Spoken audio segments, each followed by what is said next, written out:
The Royal Tantra on the Brilliant Diffusion of Majestic Space, from the Nima Chubum, translated by Christopher Wilkinson and read by Angus Cargill. Teaching the significance of equanimity. Then again, the Blessed One spoke on the intent of his contemplations without error. Thusness is not to be visualized and is not to be sought.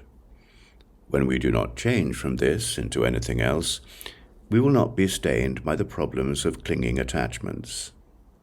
In the holiness of our knowing awareness, we will have no objects that are associated with planetary reference, so attitudes of either lust or hatred will not be born. We will be free from having any object to our thinking, and because we will have no meditation or non-meditation, we will not fall from our space of understanding. The subject and its reality are one, and it has no divisions or clarifications, nothing to take up or to reject. So we do not follow on the trails of delusion. We do not have any objects that we must work on visualizing in meditations that have signs or have no signs. So we have nothing to distinguish or to clarify in our understanding or non-understanding. We have no cause to take things seriously, so we have no objects that we must throw off. We also do not work within the lazy mouth of equanimity. Even our lust, hatred, and stupidity are the ornaments of great bliss, so we do not cut off our lusts and hatred at the root. Liberation and non-liberation are attitudes. Our graspings are our ideas. So when we have nothing to take in or to hold on to, we have no bondage or liberation. The enemy of our holding on is majestic liberation. When we are liberated by liberation, we are ourselves. Even non-liberation may be understood as liberation. Holding on to dualities is a particularity of our understanding. It arises due to the power of a single self-evidence. This is because there is liberation through understanding. Through misunderstanding, there is also liberation. Clinging to dualities is a particularity of our understanding. It occurs through the power of a single self-evidence. When we are liberated by our understanding, so our view is simply self-evident. The bodhicitta has no bondage or liberation. Bondage and liberation are equivalent dharmas. There has been no understanding or misunderstanding from the beginning. As an enemy of equanimity, understanding is great. Misunderstanding is seen as a problem, so we fail at what it means to have an unbiased equality. Even when we take things into our experience, our thoughts are active.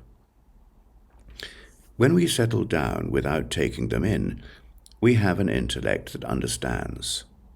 No matter as what or how our intellects arise, they seem to be in the positions of good ideas or bad ideas. We contrive our bodies and contrive our minds to support our experience. We contrive this to be equanimity, as if we were contriving the sky by building it.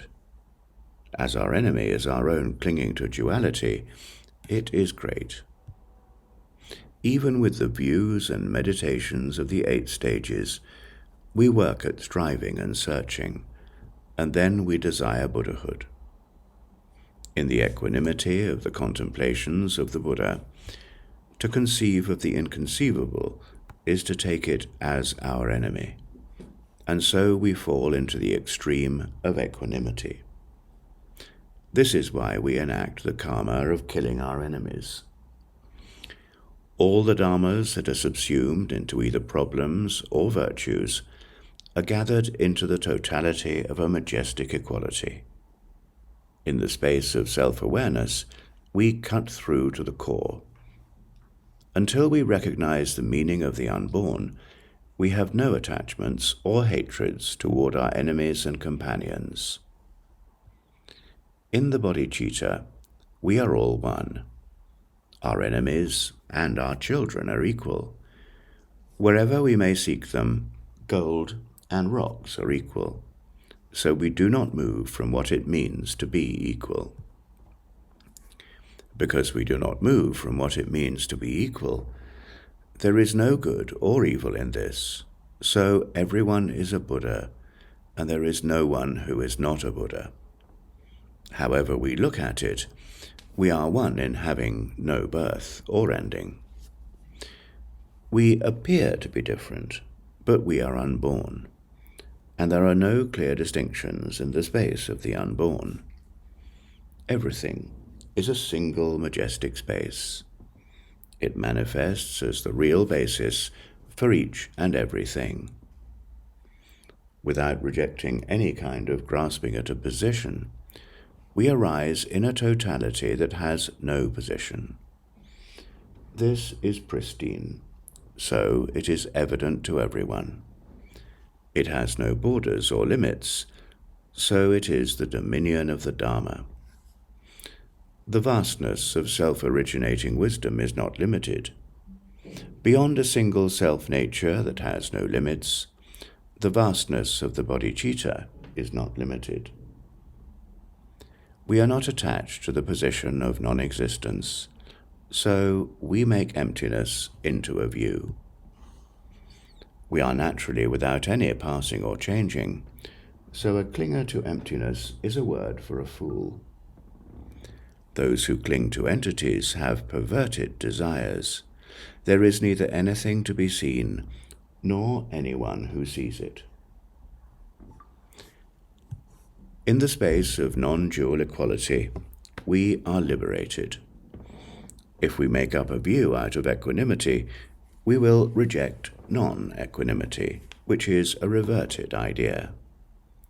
Further, to have a dualistic vision is a deluded mentality.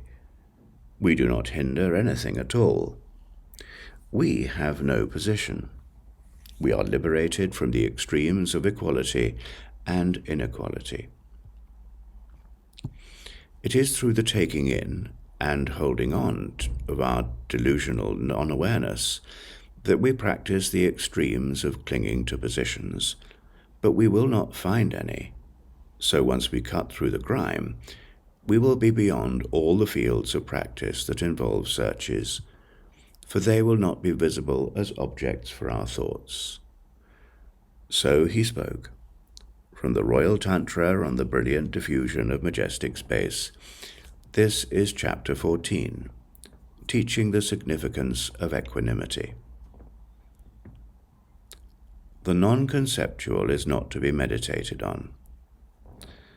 Then again, the Blessed One gave his entourage instruction on the unerring significance of his contemplations. We make attributions about the majestic space of the bliss of enlightenment with the delusion of our reverted ideas, and then we understand that there is a meaning of cause and result. In our correct abode, we do not fabricate them. We are like those who see an objective, but then turn away from the path. We do not understand our own appearance, so we are obstructed even more than those who have no causes or conditions. In our true natures, we have no moving or quaking. And so we are present in this way.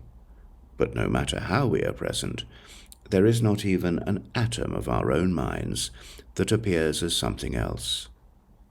We will not seek out anything at all on the side that is something other than ourselves.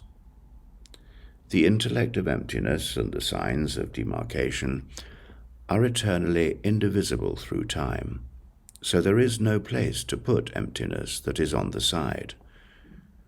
When we meditate on the meaning of non-dual awareness, with intellects that either accept or do not accept duality, we do not turn back the winds of demarcation.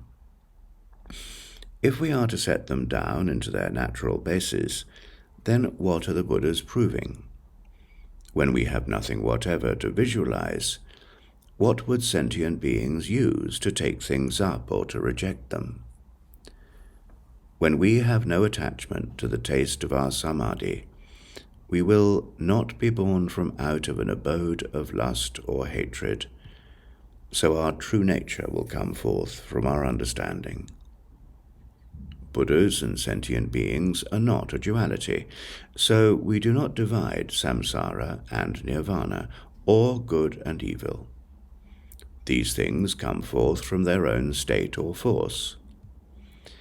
Even though we do not travel over the levels and paths, we do not move from thusness, so whatever we do, we emerge from that which has no outflow. This does not appear to be anything at all. It is not to be visualized. We do not see anything at all. We do not meditate on anything. When we look beyond the things that are sure, this will be clear.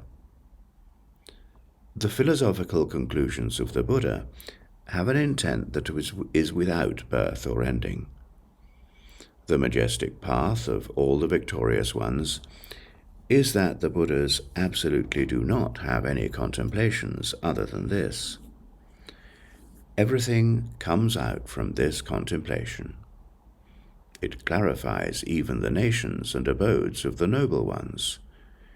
Even the bodies and habitual tendencies of sentient beings are visible in that they depend on this. The specifics on the vehicles, however many there may be, come forth by the grace of this. This is subtle in its peace. It is difficult to describe. It does not constitute an object for our visualizations and contemplations. Everything that is in the mouth of meditation and practice comes from the state of our minds without our thinking about it. It is not necessary to work on self-originating wisdom. There is nothing to be made from the space of the sky. The children of the victorious ones abide with me, so they do not attain any result other than this. There is no other essential meaning, so it is not necessary to enter onto a path of total liberation. This comes about by the force of compassion, so we do not need to seek it on the pathway of hoping. This is not more noble than the abodes of attachment and hatred, so to desire a reward that has no position, from a journey of taking things in and holding on to them, is like an old dog barking at a bird. The profound inspiration will not occur to us. We seek for the meaning of the non-conceptual when we throw what appears to us onto the cotton. Then we look with our mouths in the direction of emptiness, and so we enter onto a path of which we have no knowledge. By going to the right, we twist to the left. By desiring non-conceptualization, our path becomes conceptual. We wander through the dense prisons of samsara. This is difficult to contrive. So the fall is a big one. This being so, we must not meditate on anything at all. So he spoke. From the Royal Tantra on the Brilliant Diffusion of Majestic Space, this is Chapter 15. The non-conceptual is not to be meditated on. Teaching that there is no going to or coming from this dominion. Then again the Blessed One spoke to the entourage on the topic of his unmistaken contemplations. Without any visualization that says this reality that is like the sky is beyond any object that we may demarcate. It is an equality that shines on everyone. The light of the sun and the moon clears away the darkness of stupidity. The bodhicitta is a lamp. It is the key that opens up this terrible and dense iron door, and once this door of miraculous secrets is open, the treasury of the three bodies, that is a treasure of jewels, is revealed. Seeing them, we are the equals of the victorious ones.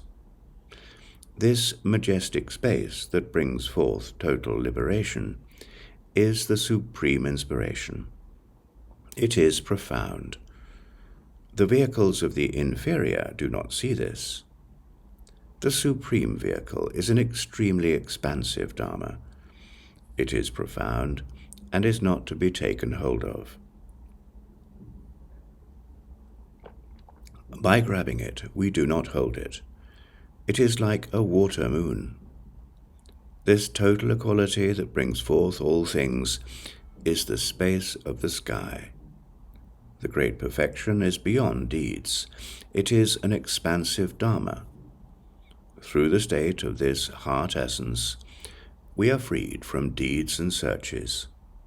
The purity of our own minds is the space of the dominion of the sky.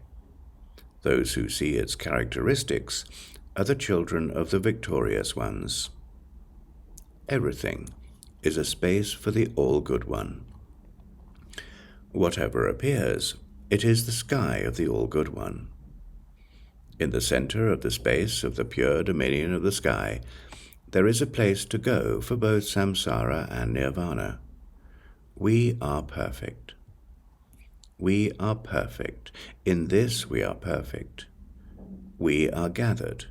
We are gathered. In this we are gathered.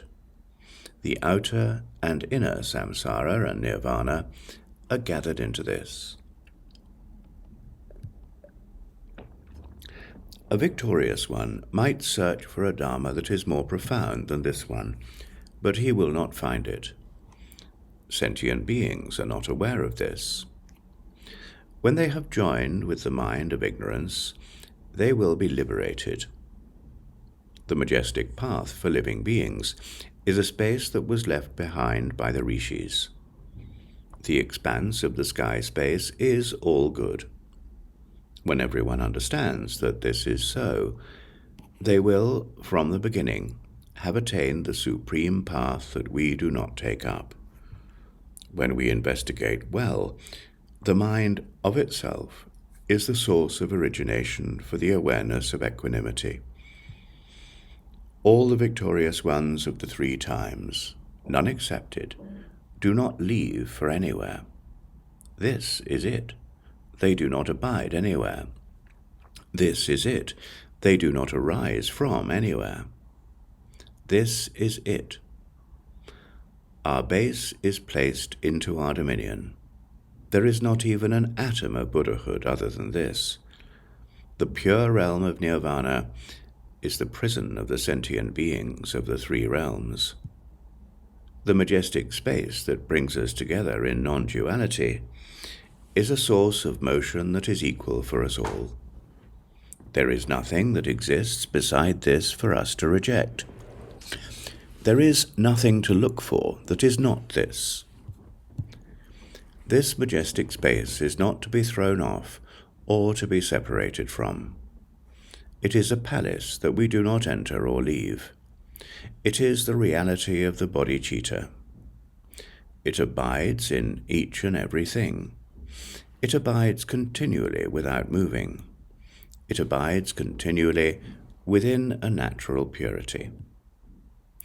It abides continually without any exemplification. We do not conceptualize any color or shape. We do not visualize our own characteristics. We do not go beyond the intent of knowing this. Our virtues are spontaneously perfected.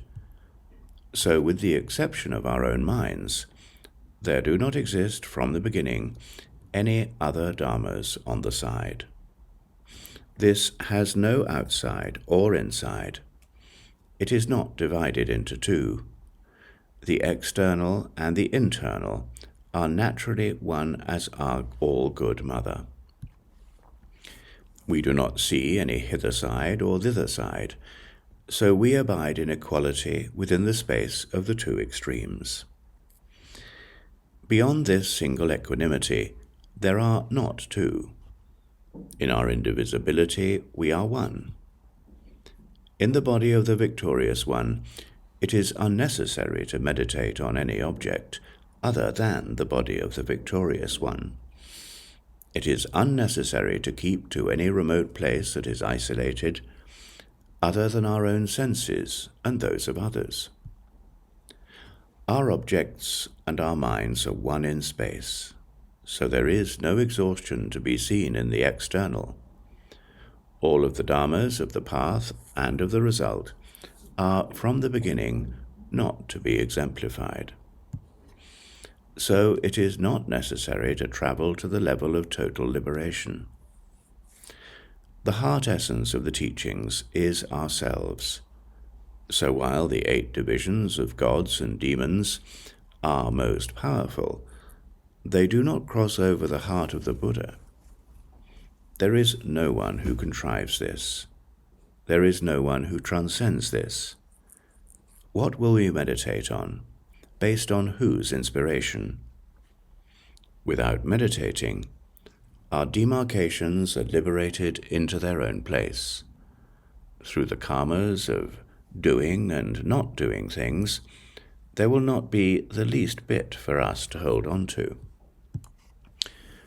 Non-action is, from the beginning, the level of Buddhahood. It is pure from the primordial. It is the supreme center.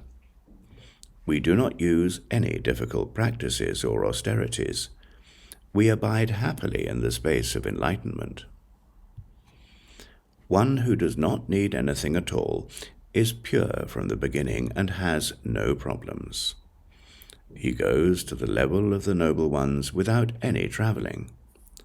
The dominion of the Dharma is the abode of all the noble ones. The totally pure basis of all things is the bodhicitta. I say that there is nothing but the mind. So however the mind itself may be present, it will be accommodated. Whatever it may arise as will also be accommodated. It is self-originating as a heart of playfulness. So it is the origin of everything, both external and internal. This heart, from the beginning, has no basic root.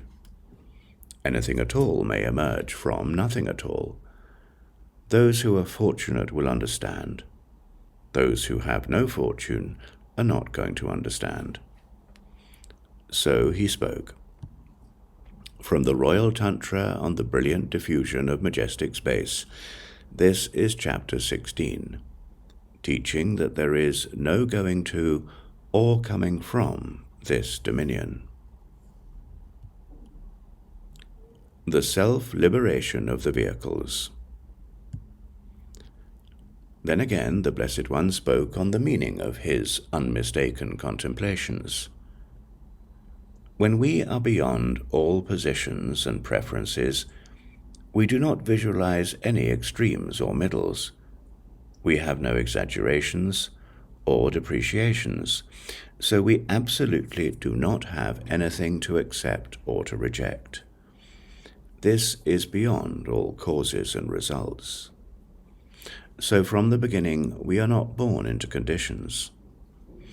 The reality that is beyond causes and conditions is a view that is beyond the extremes that the Tirthankars, whose views are bound into knots, use for the evil practices of both permanence and annihilation, so they do not understand.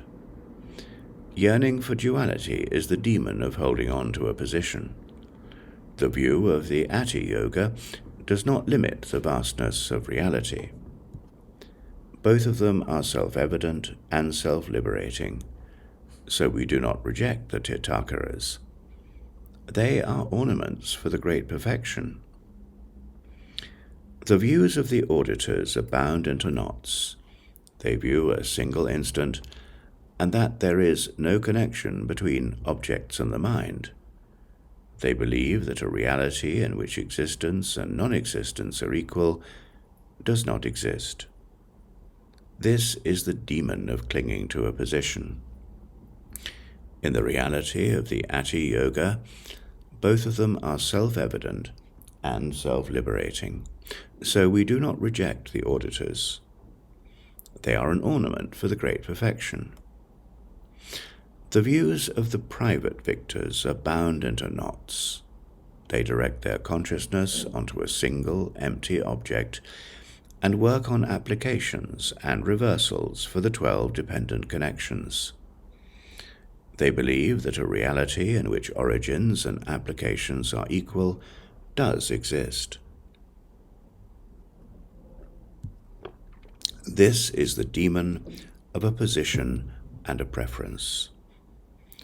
In the equanimous reality of the Ati, both of them are self-evident and self-liberating. We do not reject the private victors. They are an ornament of the great perfection. The mind-only view is bound into knots. Self-luminosity is free of subjects and objects, but they view their own door as being happy. They comprehend a way in which a hollow crystal is pure, so they believe in two kinds of selflessness. This is the demon of clinging to a position. In the reality that may resemble anything at all, both of these are self-evident and self-liberating. We do not reject the mind only.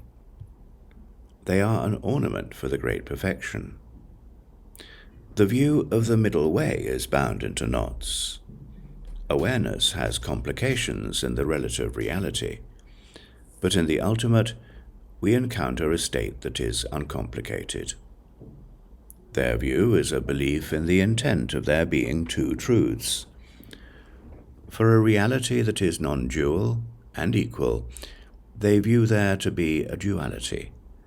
This is the demon of clinging to a position. In the reality that is non-dual, both of these are self-evident and self-liberating. We do not reject the middle way. It is an ornament of the great perfection. The view of the Kriya is bound into knots. They view relative appearances as being of three classes, while the ultimate is beyond the extreme of purity. They do not make their view as being in the way of a lord and his servants. They cling to reality in which good and evil are equal, as being a duality. This is the demon of clinging to a position. In the intent of an equanimous reality, both of these are self-evident and self-liberating, so we do not reject the Kriya. It is an ornament for the great perfection. The view of the both is bound into knots. They follow along the trails of a higher and lower view and practice. They view one thing, and they practice one thing. Their angry mouths cling to duality.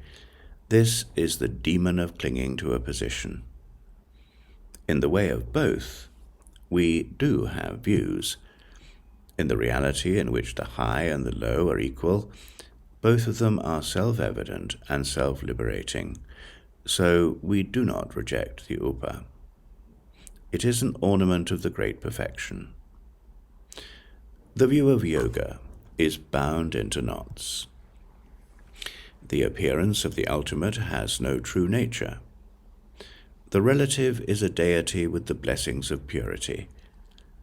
In the reality of their equality, which has no demarcations, appearing to be a god is the demon of grasping at a position.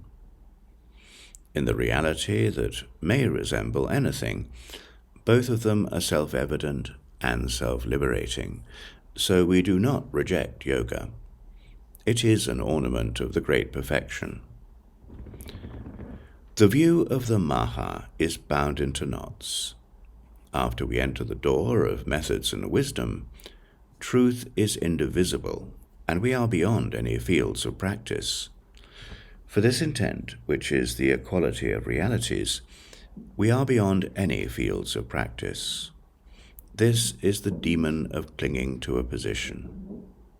Both of them are self-evident and self-liberating, so we do not reject the Maha. It is an ornament of the great perfection. The view of the Anu is bound into knots. Once we have entered the door of our dominion and wisdom, both the All-Good One and the All-Good Mother are non-dual. They are the gods of great bliss. In the reality where existence and non-existence are equal, to fall into the position of non-duality is a demon. In the reality where our vastness is not limited, both of these are self-evident and self-liberating, so we do not reject the Anu. It is an ornament of the great perfection. Everything is perfected in a state of effortlessness, with no confusion. This is the ornament of our complete perfection. Without rejecting anything, there is a space where we are liberated into our own place. The bodies of the Buddhas and the bodies of sentient beings are ornaments of our dominion, however they may appear. So he spoke. From the Royal Tantra on the brilliant diffusion of majestic space, this is Chapter 17, the self-liberation of the vehicles. Untying the knots. Then again the Blessed One spoke on the intent of his unerring contemplations. All living things are Buddhas, from the beginning. Emotional problems are the ambrosia of wisdom. The crevasse of samsara is the bodhicitta. The three poisons shake out the teachings on the three bodies, cutting through the roots of birth and death, the total liberation of the three realms, burning up the pair of subjects and objects, and each and every vision of a deed and a doer. I myself are clinging to myself, and I am doing it. The root of it is the space of the bodhicitta. The bodhicitta is the embodiment of the Dharma. It is present as wisdom, so it is no one else. The victorious ones are also the body of this. Even the supreme vehicles of the outer, inner, and secret, as many as there are taught to be, all of them being famous, are just the mind. Its virtue is that there is no Dharma other than the mind. A so-called Buddha is nowhere else. The mind itself may not be liberated into space.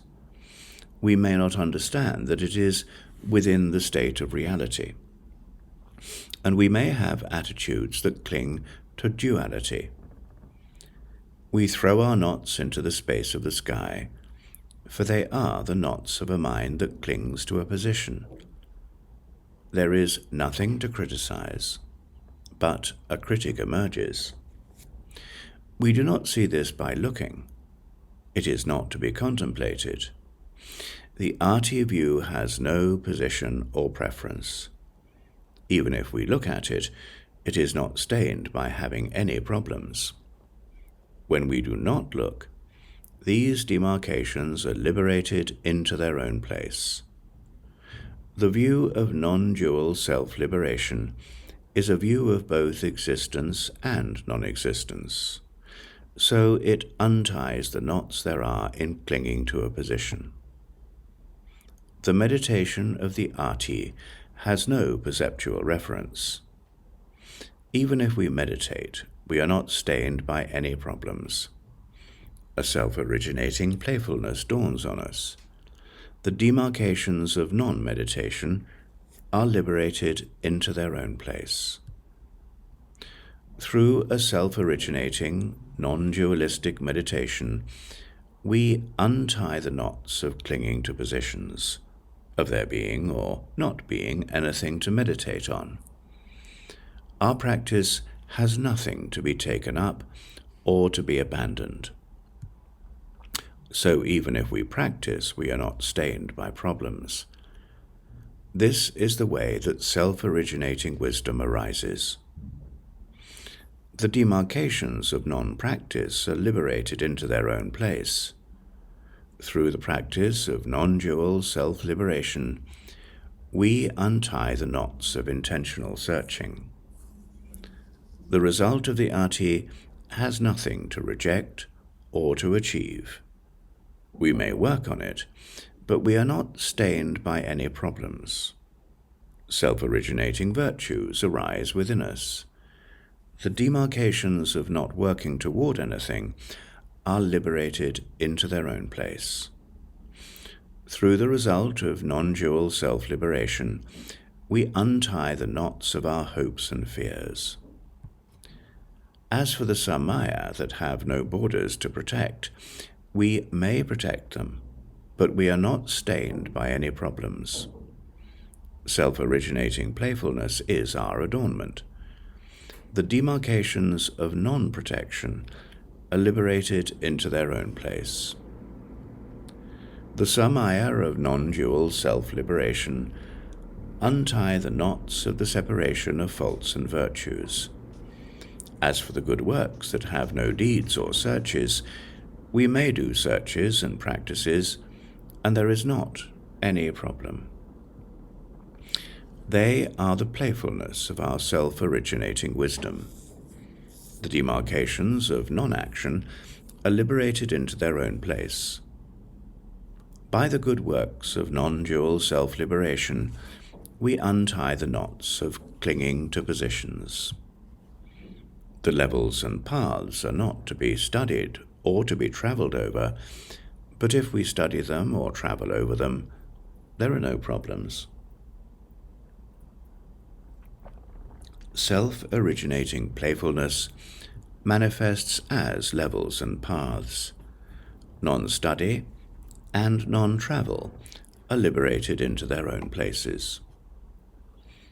By the levels and paths of non-dual self-liberation, we untie the knots of intentional travels. So he spoke. From the Royal Tantra on the brilliant diffusion of majestic space, this is Chapter 18, Untying the Knots. The Secret Great Bliss. Then again, the Blessed One spoke to his entourage. The vastness of majestic space has no position.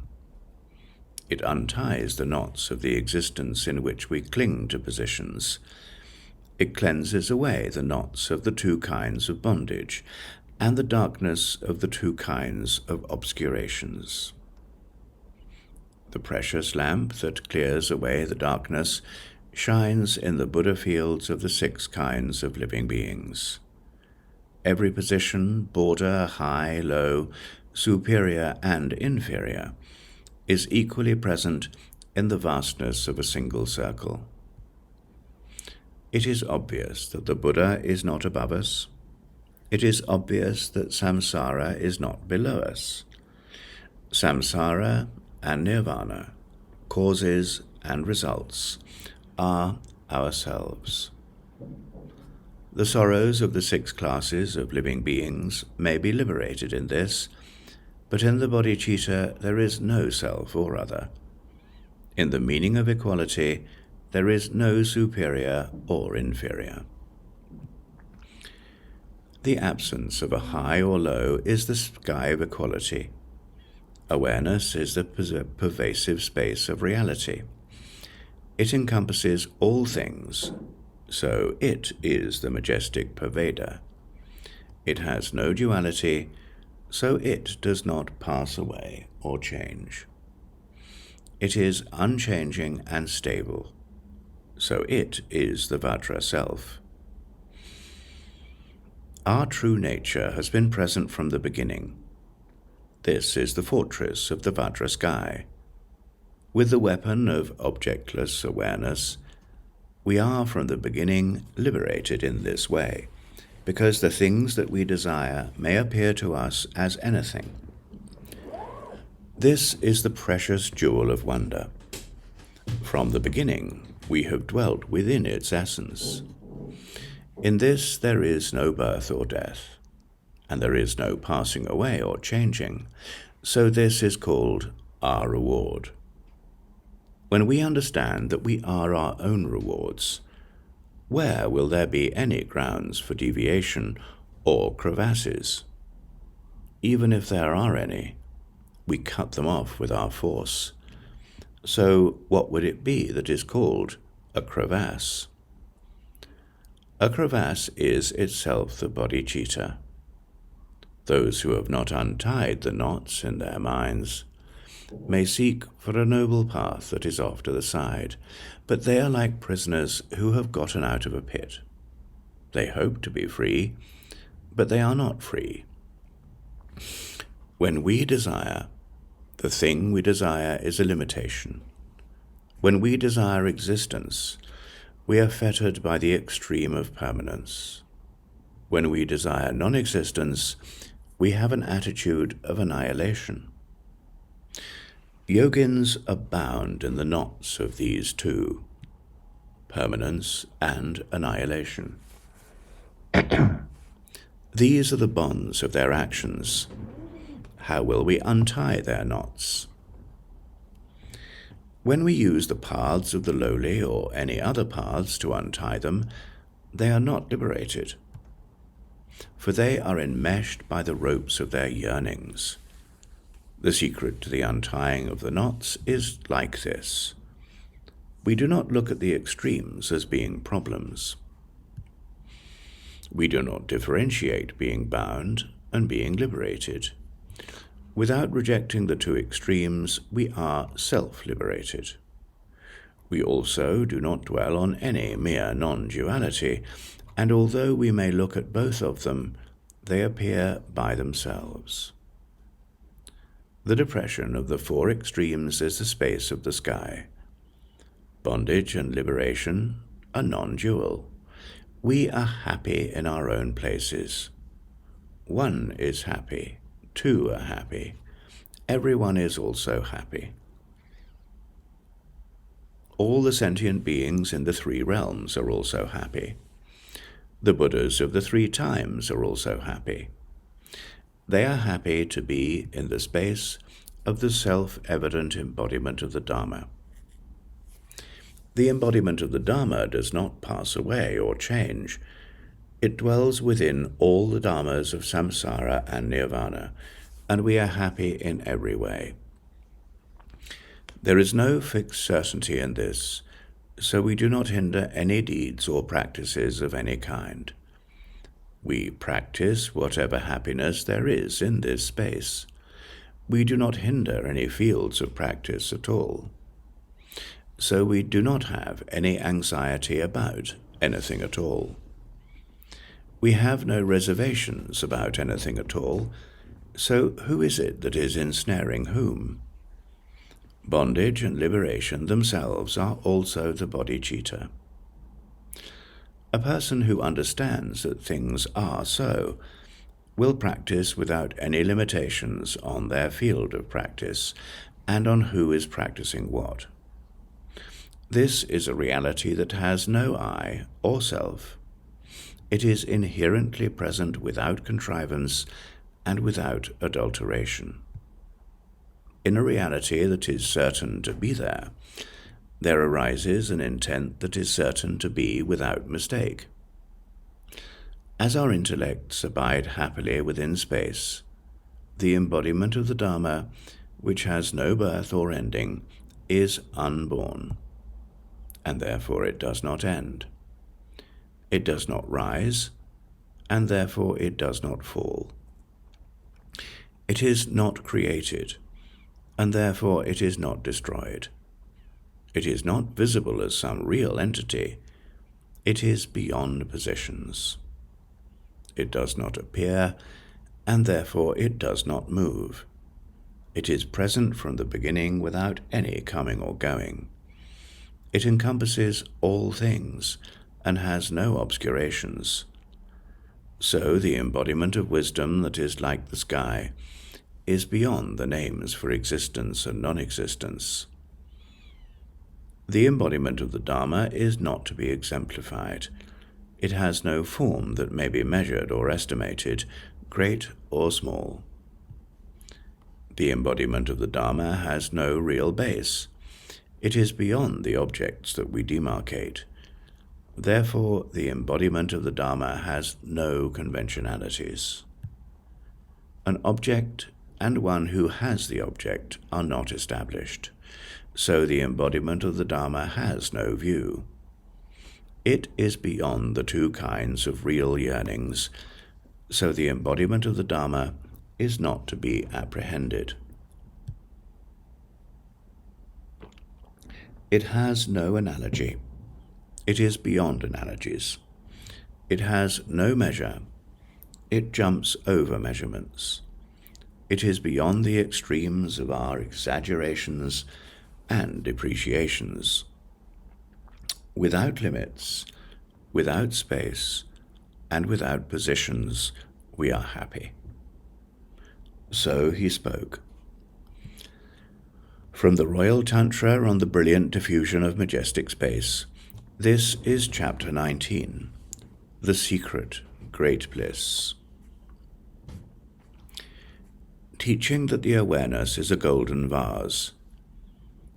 Then again the Blessed One spoke. The embodiment of the Dharma is not to be conceptualized. The embodiment of pleasure is not to be measured. The manifest embodiment is inconceivable. This is the place of origin for all of them. Everything is the majestic self-origination of everything. From the blazing great hammer of emptiness, the meaning of self-originating wisdom appears. It is pervasive and has no outside or inside, so the totality of everything is neither to be taken up nor rejected. This is a marvelous secret. Holy people will understand this. In the past, this kind of thing was not understood, and the seeds of samsara came from that. The wandering Buddhas are greatly astounding.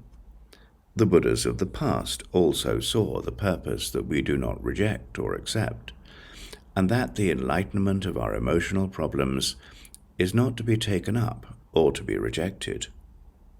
The thing that is the true nature of our emotional problems emerges without any basic root. So, self-originating wisdom is self-evident. Further, there is no opposition to it. The true nature of the bodhicitta has also arisen without anything preceding or following it.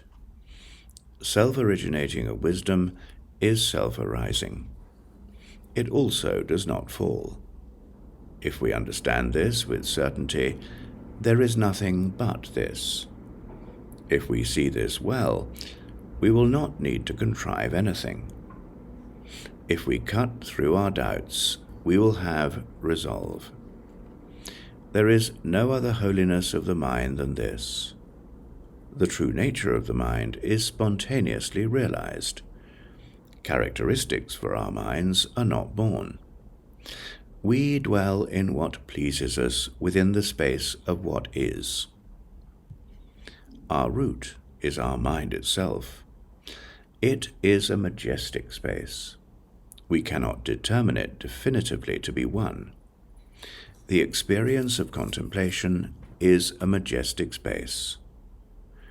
We do not move from a state of equality, so we are beyond the extremes of settling or not settling. We find this to be a certainty. It is the supreme purpose. The thing that is most difficult to find is a resolute understanding. Those who are not fortunate will not find it. This is a field of practice for fortunate people. There are those who do not see the basis of this contemplation, but look for it elsewhere. What hope is there? They are deluded. A multitude of deeds and tasks is the cause of samsara. A multitude of agendas and prospects is an obstacle on our path. A multitude of expansions and contractions is a torture for our minds. Those who follow on the trails of demarcations have fields of flesh.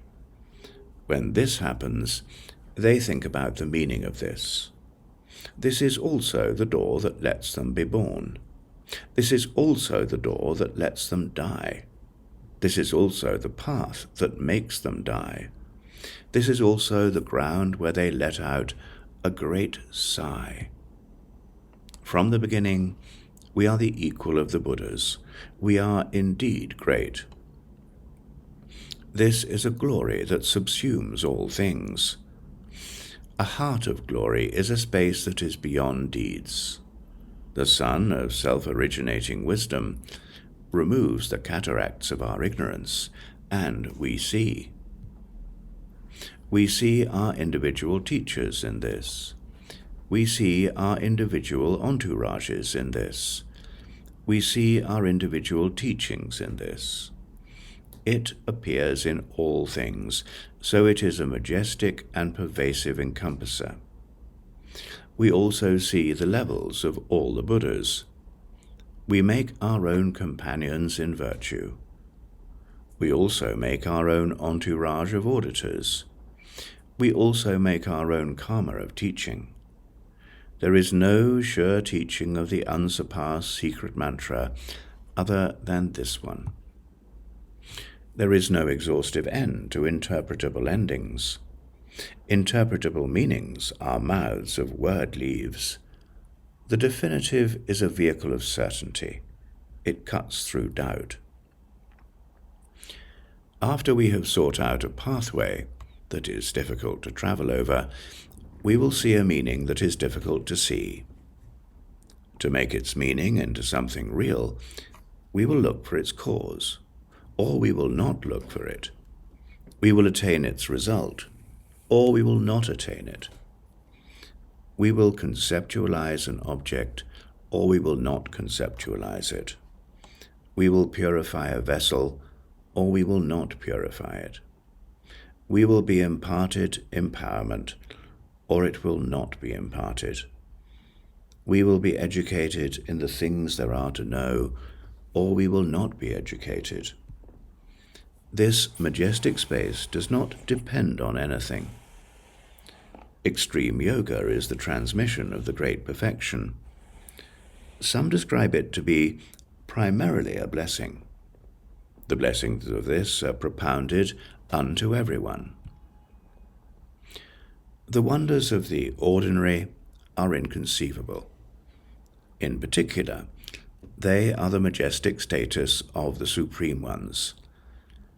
Some believe that this is to be obtained from someone else. There is no getting or losing of this, so the fruits of this ripen for everyone. We do not disregard the results of karma. The wonders of the ordinary are inconceivable. In particular, they are an abode of supreme status. Some study or do not study. This is not to be studied by saying this. All those who do not study know from the beginning. It is not necessary to listen to, explain, or hear about this.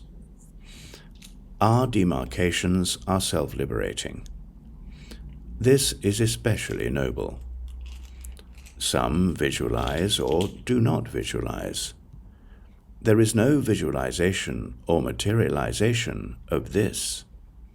This is totally clear to those who do not visualize, for it is without obscurations or coverings. So it is especially noble. Those who come out to look for these special qualities do not need to elicit compassion from others. It is not necessary to disregard the results of karma. It is not necessary to make the unclear clear. When we see the meaning of not seeing, everything will be clear within the changeless dominion of the Dharma. So he spoke. From the Royal Tantra on the Brilliant Diffusion of Majestic Space, this is Chapter 20, teaching that the awareness is a golden vase. Revealing our field of practice. Then again he spoke. In the bliss of our own experience, we do not have marks or exemplary features. This is certainly true.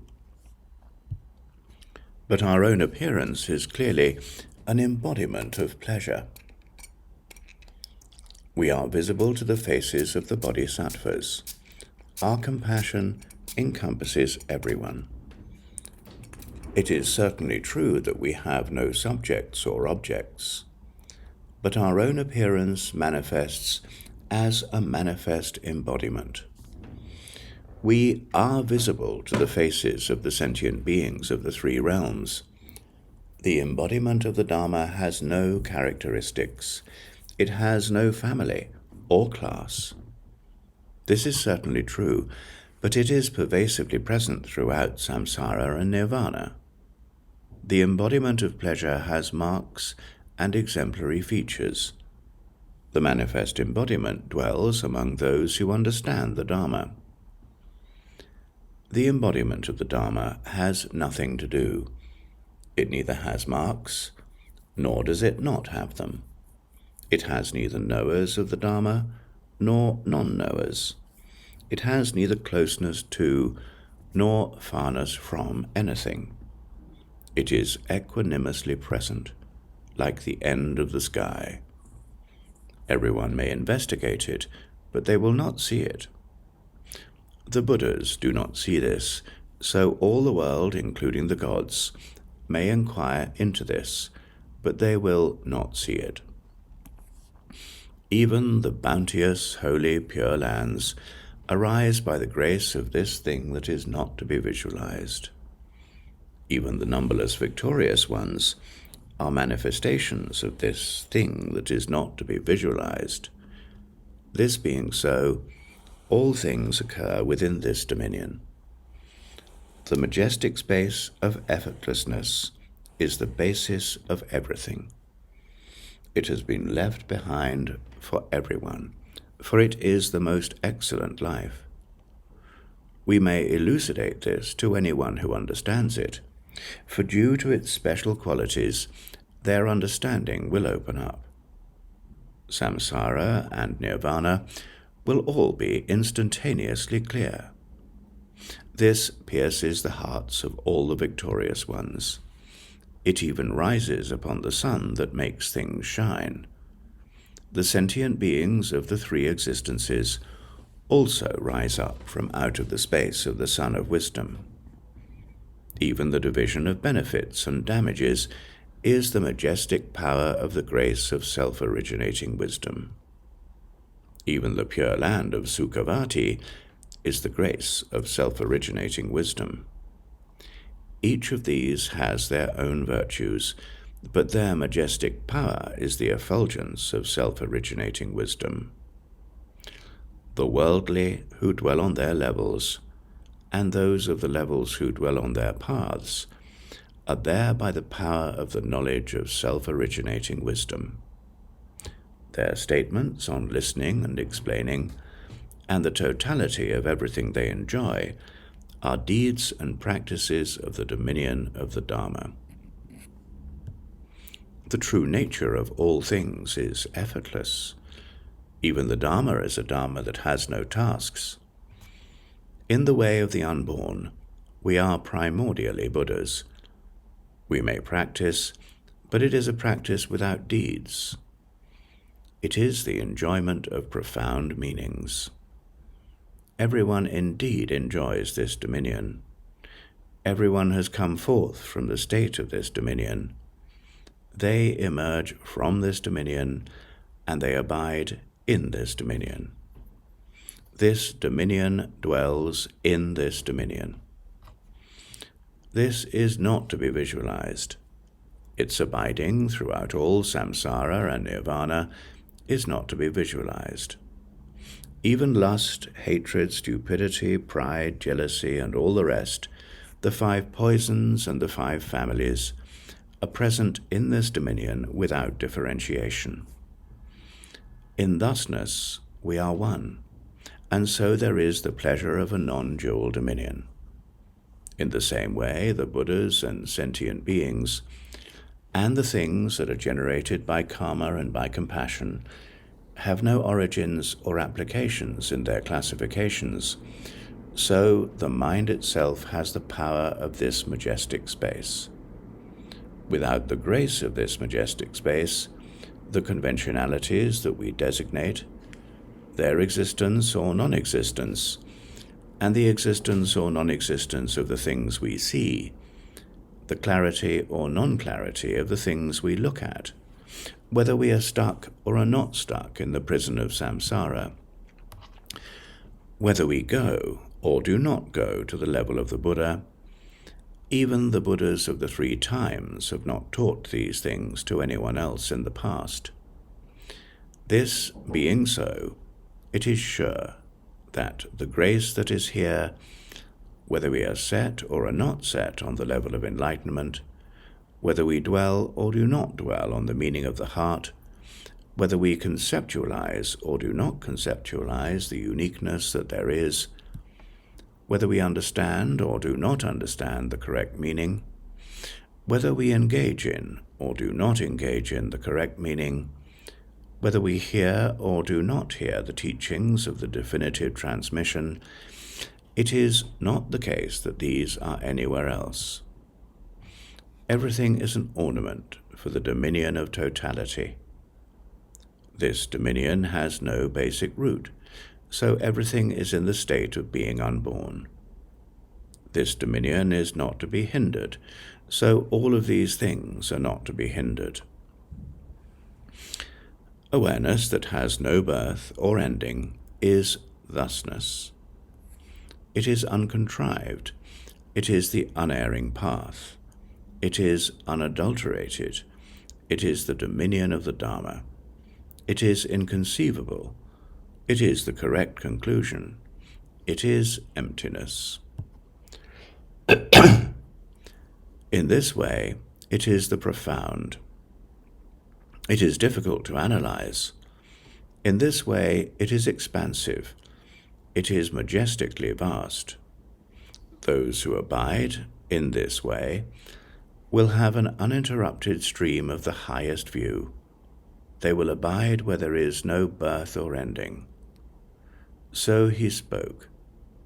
From the Royal Tantra on the Brilliant Diffusion of Majestic Space, this is Chapter 21, revealing our field of practice. Making our ideas real. Then again, the Blessed One, Total Awareness, spoke on some other things. The 3 times have no birth or ending. The objects of our vision also have no birth or ending. To be without a cutting off of our continuum is the best view. The abodes of our meditation also have no birth or ending. To be without a cutting off of our continuum is the best meditation. The doors of our practice also have no birth or ending. To be without a cutting off of our continuum is the best practice. The results of our realization have no birth or ending. To be without a cutting off of our continuum is the best result. Our encompassing compassion is not cut off in its continuum. The good works that we seek are not cut off in their continuum. The wonders that we work for are not cut off in their continuum. The blessings that we dedicate are not cut off in their continuum. The samaya that we protect are not cut off in their continuum. We are together in the absence of a birth and an ending, so we pierce the window of a secret dominion. When we understand that this is the true nature of our continuum, we abide in it with no break in our continuum. This is our dominion. Because there is no break in its continuum, we are liberated. This is our space. The Dharma of samsara also has no break in its continuum. Nirvana also has no break in its continuum. This is the same as our searching for a path. There are no secret dharmas in this. Their essence is not to be visualized. So there are also no written dharmas in this. The three times are not separated in their continuum. They are invisible. There is only one. It may appear as anything. We do not see them. We are one. We may see anything. We do not hear them. We are one. We may hear anything. Whatever we see, whatever we hear, whatever appears in does not manifest as anything other than our own dominion. Those who understand are great people with their own grace. Throughout all time, they are present in this. Everyone is liberated with this space. We do not visualize any demarcations for this. The saying, "Pacify your own spirit," applies to this.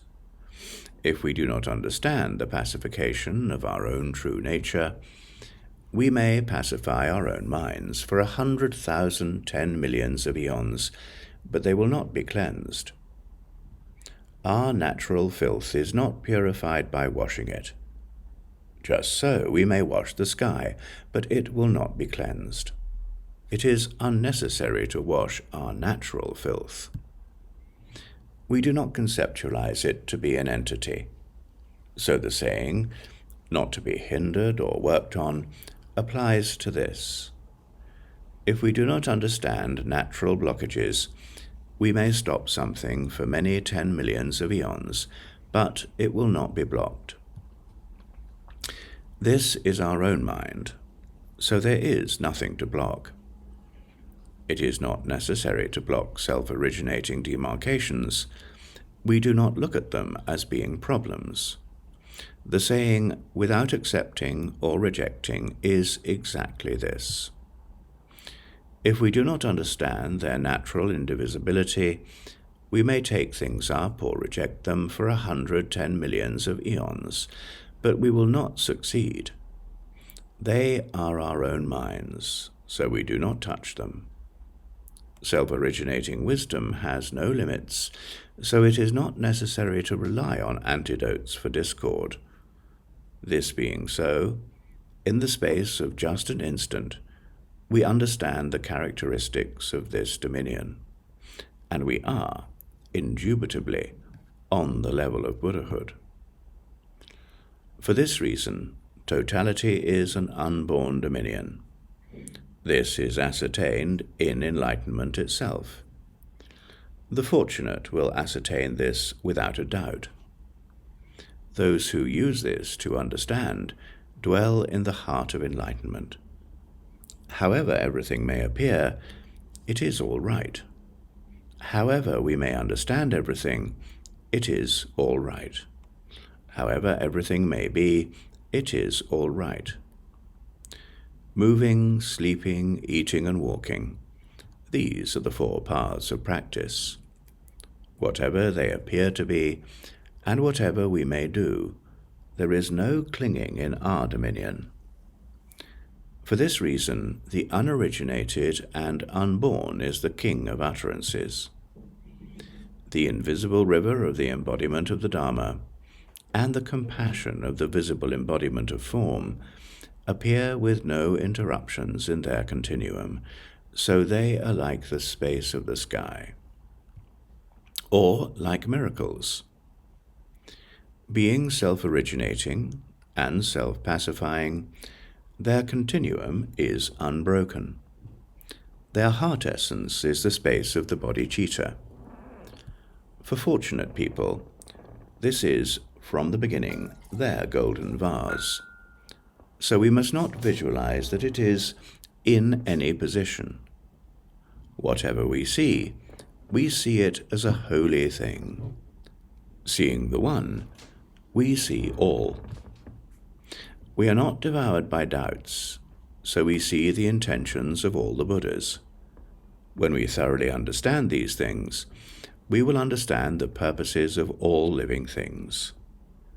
The awareness that understands this has no position.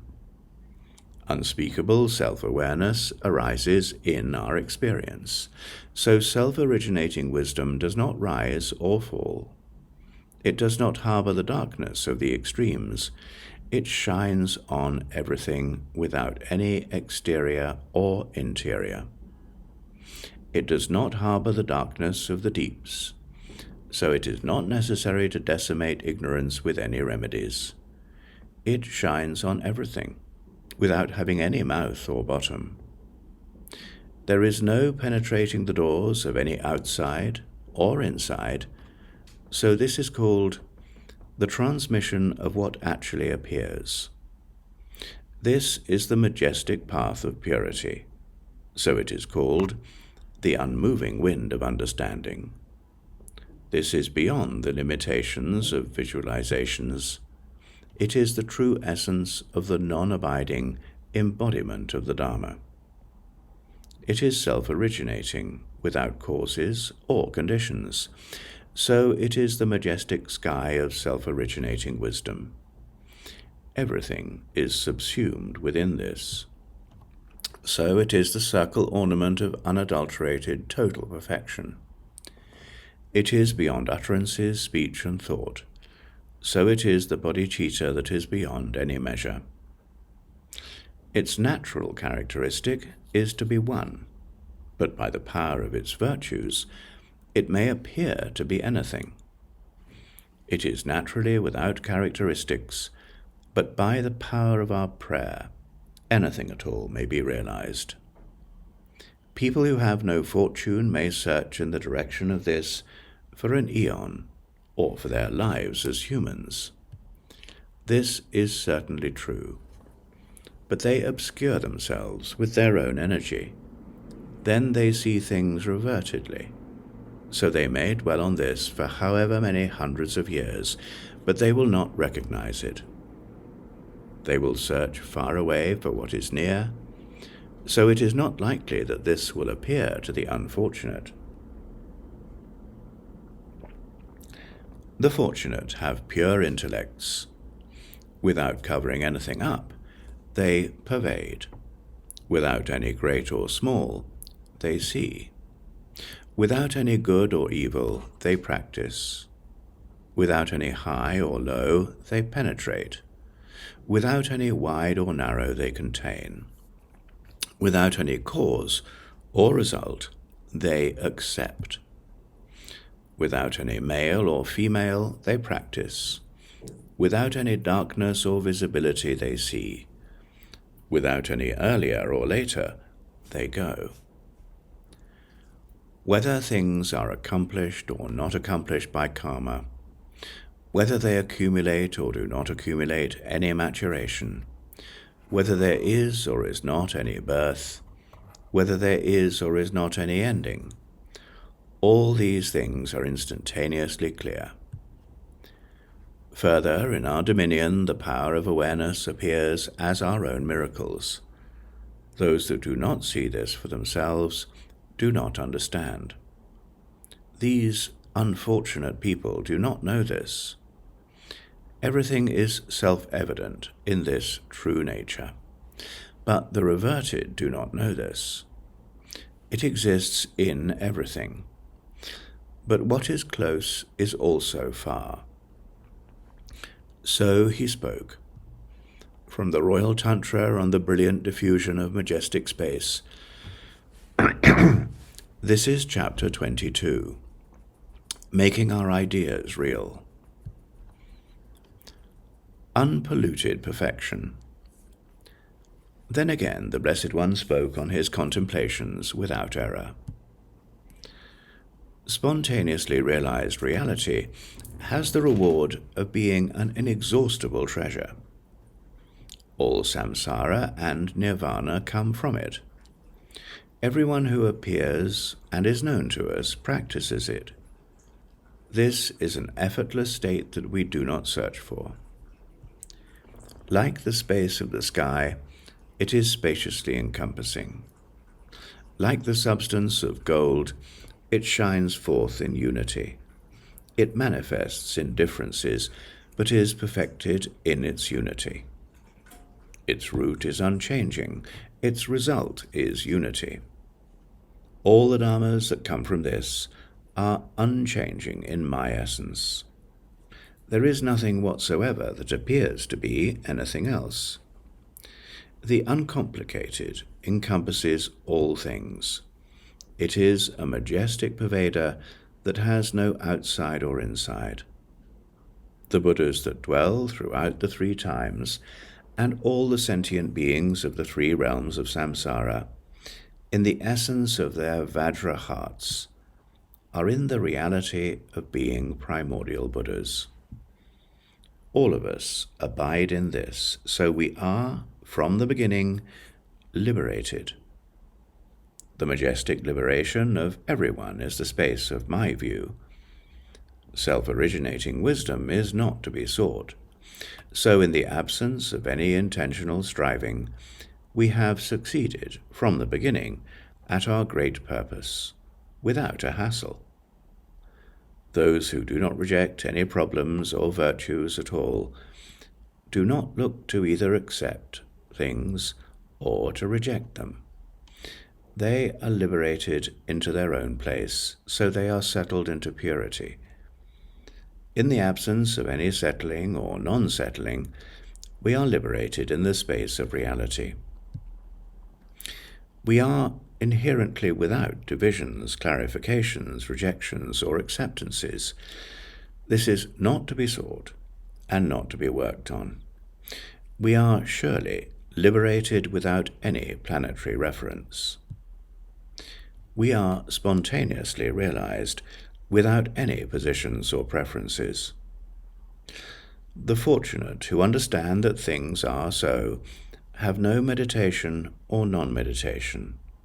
They liberate demarcations into their own place. So the bodhicitta, which is non-dual, this reality that is the bodhicitta, is none other than enlightenment itself. So in this there is no liberation or non-liberation. No matter what we may do, we do not go beyond this. It is a majestic space that has no birth or ending. There is no place for it to arise as anything else. So I have no position or preference about myself. I do not limit my vastness or fall into a position. So everything abides in a non-dual space. My view has no position. It is a space of self-liberation. It is like a golden island. It has no divisions or clarifications. My meditation has no position. It is a primordial space. It is like the wind from a bird. It melts into its dominion. My practice has no position. It is a self-evident space. It is like a river of water. It is smooth and easy. My result has no position. It is a primordially realized space. It is like the wind in a valley. It is clear and unpolluted. In the unified circle of samsara and nirvana, our seeking minds, which are our own dispositions, look for a view, meditation, practice, and result, which is like a mixed material of gold with silver. But this is not polluted. We are ornamented by a single comprehensive perfection. This turns out to be special. It is the fortress of the Ati. Through destroying it, it is not destroyed. It is a Vajra castle. It has no birth or ending, so it is a sky-like reality. Anything we do in the space of the sky is happiness. Anything that appears in this spontaneously realized space is liberated. When we cut through to a single awareness of samsara and nirvana, the equal and the unequal will not be divided or clarified by the power of our minds. This is the space of the One. We make a determination about the nets of dualistic extremes, and so we use proofs that it is unparalleled, and that it has no position. To be completely free from yearnings for a visible object, we have no position or classification.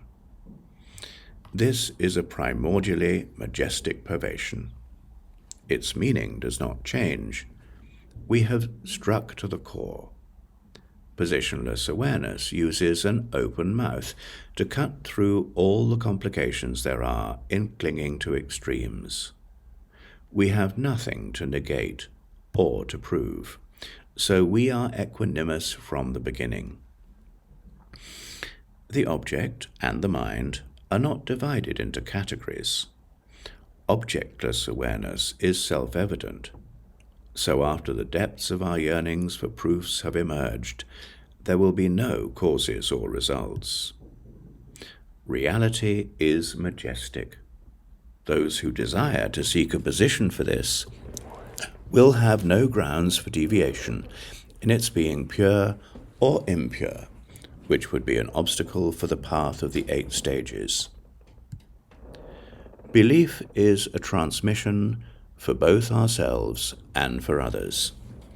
Doubt is a ground for deviation. We cut through it with force. The clear light that has no outside or inside purifies the darkness of our extremes into space. Causes and conditions are not removed by remedies. The embodiment of the Dharma has no destruction or separation. The space of wisdom has no ignorance. The space of the sky liberates everyone. So he spoke.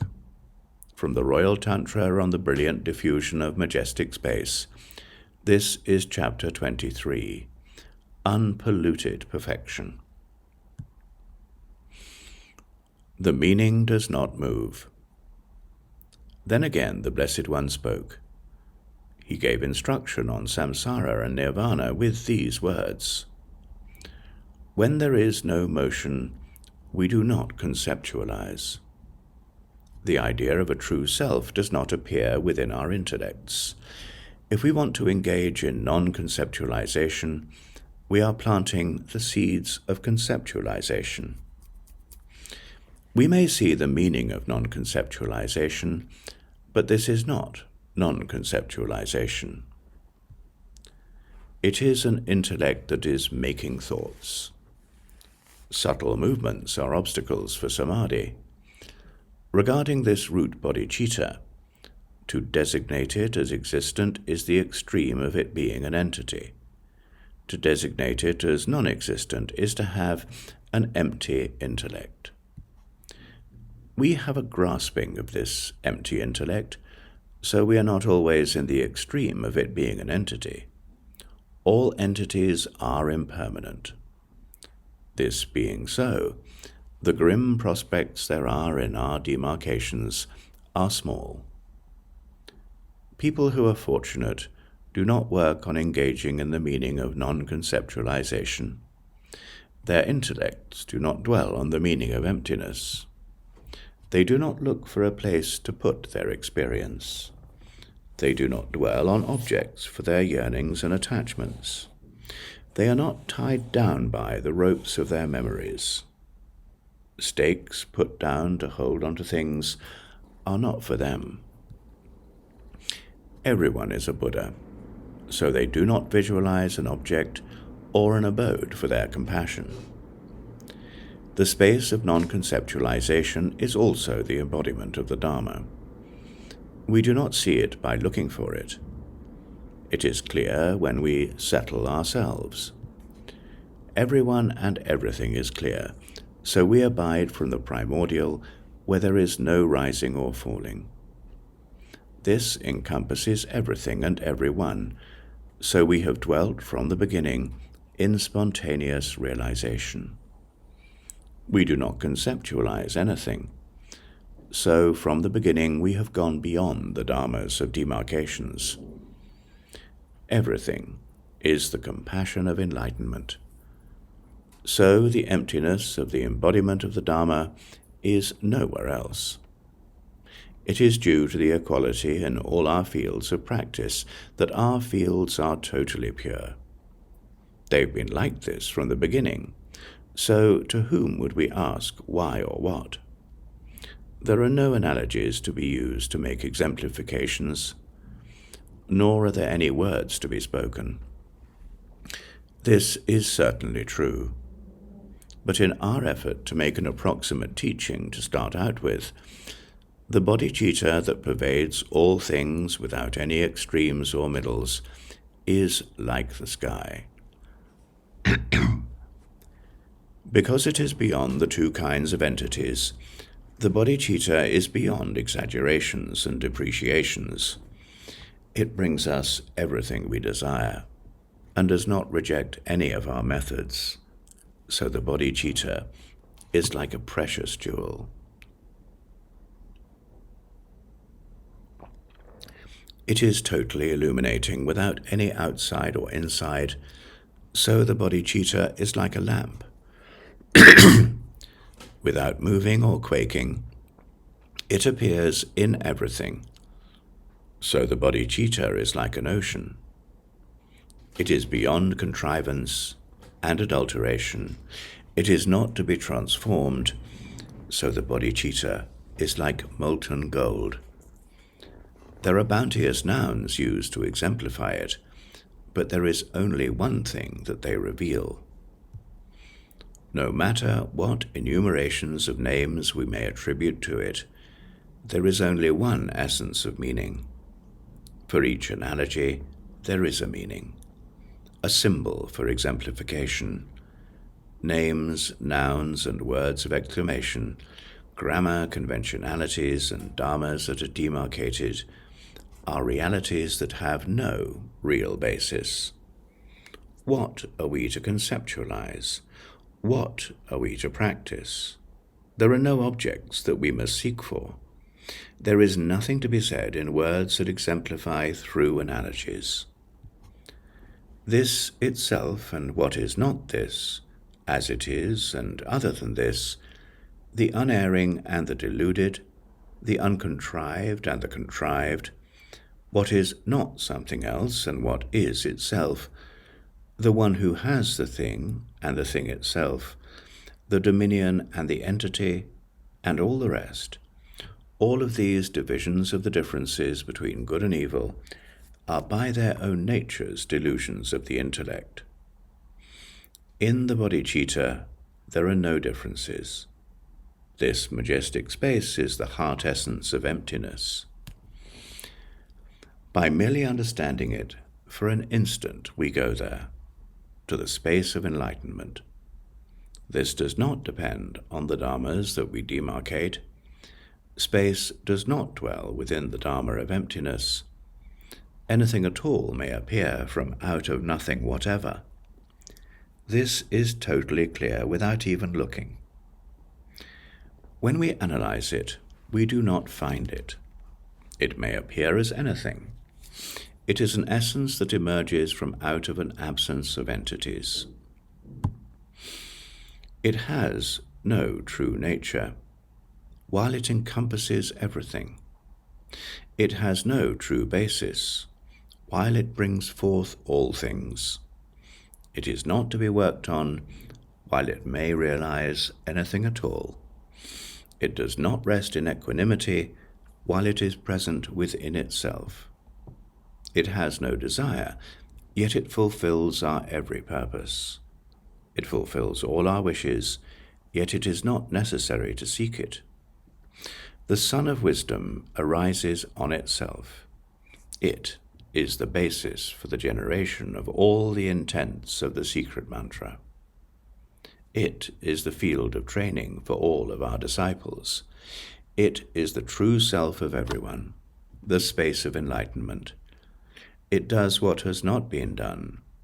and we reach the end. So all the good works that have been done by all the victorious ones of the 3 times, whatever they may be, were done by this. And all the deeds that have been done by all of the sentient beings of the 3 realms, whatever they may be, were done by this. There is no creator of me whosoever. Without any creation, all my purposes are realized. So this precious jewel that brings forth what we wish for is a base from which come forth great miracles. This is the way to turn the wheel of the Dharma. From the Royal Tantra on the brilliant diffusion of majestic space, this is chapter 24. The meaning does not move. The secret liberation of the sky. Then again he spoke out on the significance of his unerring contemplations. For so long as they exist, the root of each and every Dharma is our own bodhicitta. It arises throughout all the enumerations of its branches.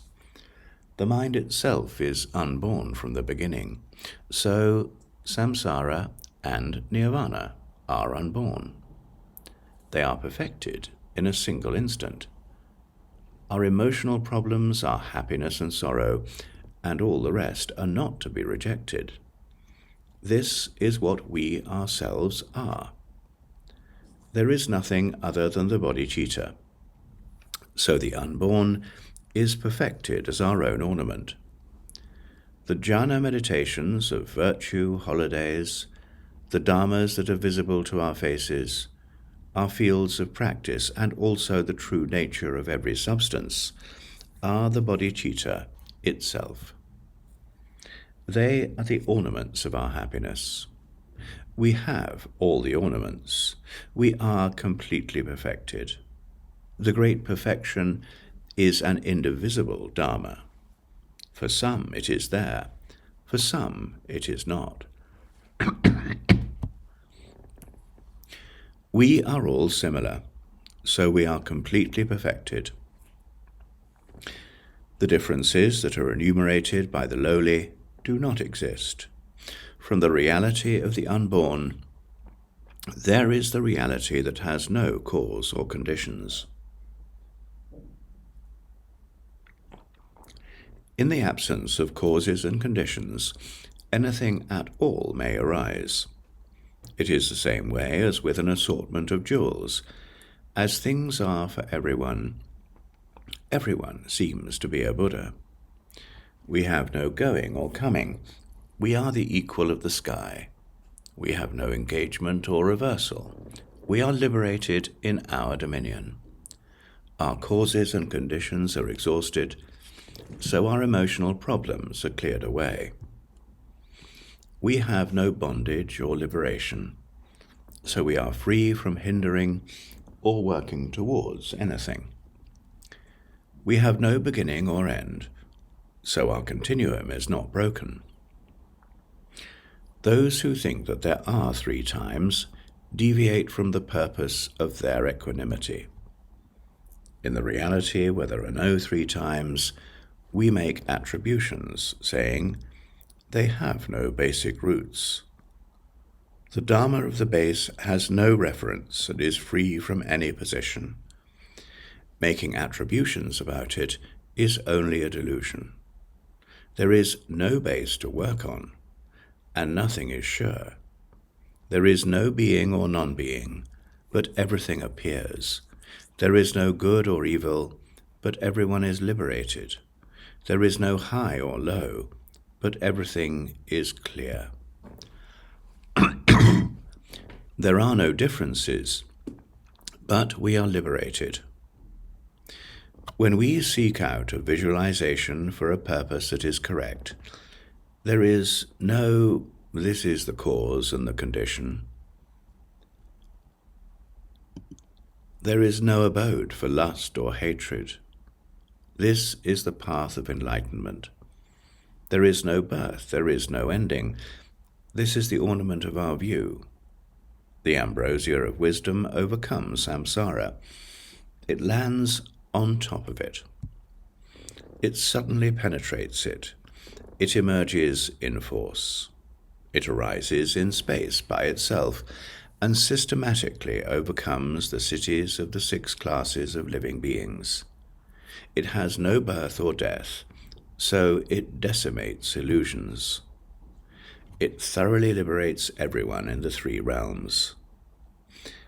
Regarding this, the dharmas that are subsumed within duality may appear to be anything, but there is no benefit or harm in them. We are merely attributing names to the 3 existences. Reality is primordially a possibility. It is not possible that it be born. For unhindered awareness, anything is possible. The fields of the Buddha, however, have no birth. The many things that are unborn are the souls of everyone.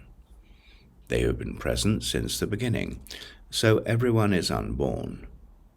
In the reality of the unborn, anything we look at as being either a cause or a condition is uncompounded, so our orientation is backwards. We put exaggerations and depreciations onto the correct intent. We deceive ourselves by ourselves. What a pity! This is the field of the Buddha. Sukhavati is not anywhere else. But if we do not reject suffering, and if we are not equanimous about anything, we will not succeed. We do not desire and are not attached to happiness, and we systematically do not develop lust or hatred, so while we have no remedies, we are free in our dominion. There is nothing whatever that is not pure within our dominion. There is nothing whatever that is not liberated into space. Through attributions, even our delusion is thrown into our dominion. Even the dharmas of samsara are thrown into our dominion. Nirvana melts into space. The dharmas of samsara also rise up out of our dominion. Nirvana comes forth from out of space. Our dominion is manifest in space. This is most astounding. In the beginning it did not come from anywhere. It is present in the base. It does not pass away or change. In the present it does not abide anywhere. It is indefinite. It is beyond deeds and searches. In the end, it does not go anywhere. Except for being a single circle, the 3 times do not exist.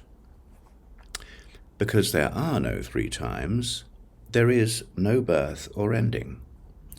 Awareness that has no birth or ending may arise as anything. It is pervasively encompassing. Because it is pervasively encompassing, its vastness is not limited.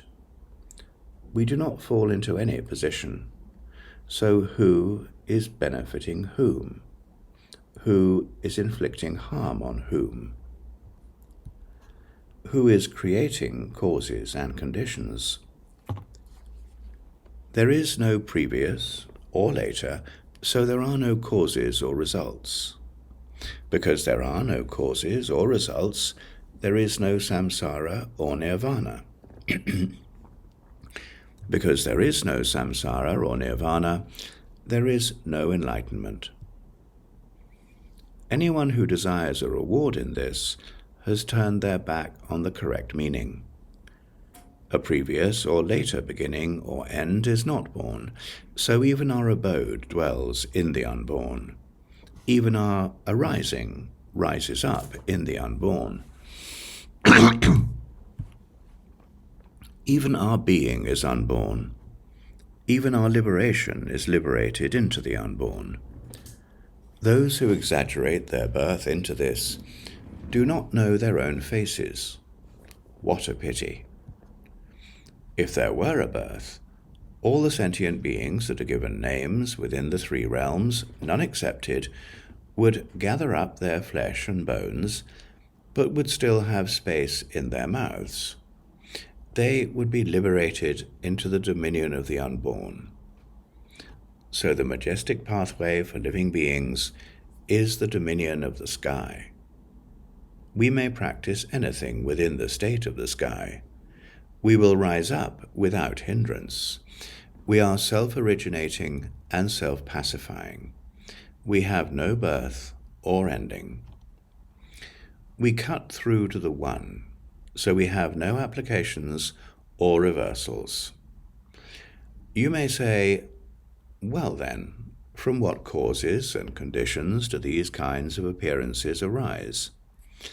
They are self-originating, so they have no causes or conditions. The sky will not become an entity. In awareness that has no birth or death, the opportunity to destroy it without demarcations does not exist. All the dharmas that appear in this way are self-arising from an essence that is nothing at all, but they may appear to be anything. We are without the exaggerations and depreciations of permanence and annihilation. So he spoke. From the Royal Tantra on the Brilliant Diffusion of Majestic Space, this is Chapter 25, The Secret Liberation of the Sky. Revealing the three embodiments to myself. Then again the Blessed One, the King of Teachers, gave instruction on the correct meaning. The things that are designated to be dharmas, that have changed from something or have not changed, however many there may be, for what reason and by who were they so designated? Who is the maker of this designation? What is the basis for the designation? On what are its object and place dependent? If they have changed from something, they have changed from themselves. Even if they have not changed, they are themselves. We must know our own faces, so we give ourselves names. We ourselves are the makers of the designations. We designate a thing that has no basis for designation. We become attached by our natures, and we look at this with force. Then we made a variety of demarcations into something grand. And so a nameless woman turns out to have a name. Where there is no object, we attach the name of object. Where there is no place, we attach the name of place. While the object and the place are the same, karma and habitual tendencies appear to be different. We designate our own selves to be causes and results. Through placing our yearnings on a cause, we make the result into a demarcated object. We turn away from what it means to have no cause or result. A cause and a result are the same reality. The cause itself is self-evidently the result. So we have no yearning for a cause. So we are perfected in the result, which is to be without yearning.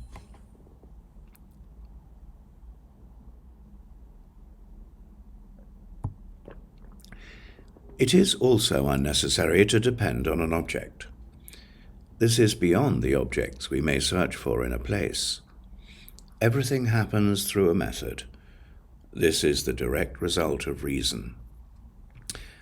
Because things happen methodically, they are self-originating. Self-origination does not refer to any method. It also does not refer to any effulgence in our knowledge.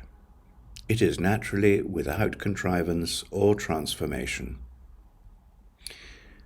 This is what it is to dwell in an uncontrived result. The contrivances of our awareness are absent in this. Knowing awareness does not become an object.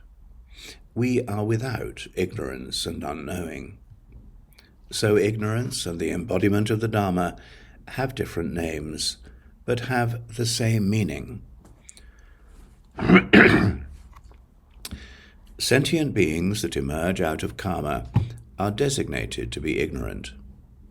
The victorious ones who are realized out of wisdom are designated to be embodiments of the Dharma. Karma and compassion have no division. Ignorance and the embodiment of the Dharma are of one nature. Buddhas and sentient beings are significantly one. What becomes a cause and what becomes a condition? What becomes a result and what becomes a condition? What becomes a result and the force to be a remedy? What is designated by karma and what is designated by our ideas? What is designated by a name and what is designated by a power? What is designated by the karma of sentient beings? And what is designated by our ideas about the path? These are designations made in the name of the Buddha. The thing that is designated is also an idea. No matter what we do, we will have a grasping attitude. The reality that is beyond ideas and practices is present in equality, like the space of the sky. Just as the sky has no end, reality is beyond the objects of our thoughts. Just as the sky has no center, reality is liberated from the extremes of our practices. So it is a force of power. The space of the mind is its power. Its not leaving anything behind is its playfulness. Its not changing from this is its practice. Its presence as a single true nature, its presence as a single essence, its manifestation in different characteristics, its emergence as wonders that have no position, its manifestations being spread out in every way, its way of seeing knowledge appearing in any way, and its lack of any birth or ending are its force. That majestic space has no attachment, is its own effulgence. The majestic space of the unborn embodiment of the Dharma stamps all samsara and nirvana with its seal. The practice that has no true nature and the presence that has no attachment do not go beyond the significance of reality. So, our contemplation is to abide in equanimity. The majestic space of our unhindered embodiment of pleasure is not to be grasped as an object of the two extremes. The great vehicle cuts through obscurations and is luminous without regard to what is external or internal. It propagates virtues that have no outflows, and teaches the paths for the four kinds of people. So for those who are obstructed at the doorway of the path, and who are afflicted in the abodes of their origins and applications, its characteristic is to be without obscurations. The non-abiding manifest embodiment is indefinite. It draws the 6 classes of living beings upwards, and teaches them virtues that do have outflows. It does good works for the sake of living things. It knows the thoughts of its disciples.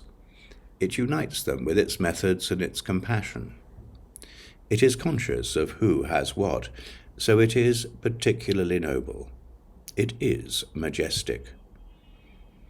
My effulgence is the mind space of the 3 embodiments. A remedy for what is disagreeable is not present in this. I am alone, and I am fit for thunder. I am the embodiment of the Dharma. So he spoke. From the Royal Tantra on the Brilliant Diffusion of Majestic Space, this is Chapter 26, revealing the 3 embodiments to myself. Refuting cause and result, and recognizing the 3 elements. Then again, the King of Teachers, the Blessed One, gave his entourage instruction on his profound intent. The completely pure space of the dominion of the Dharma is a majestic spaciousness that liberates everyone. But in the playfulness in which they do not know their own true natures, the 6 kinds of living beings are forced by thoughts that are in reference to intellectual cravings to encounter sorrow. Where there is no birth or death, they see birth and death. The sorrows of their situations are inconceivable. Where there is nothing, they see something, and are deluded.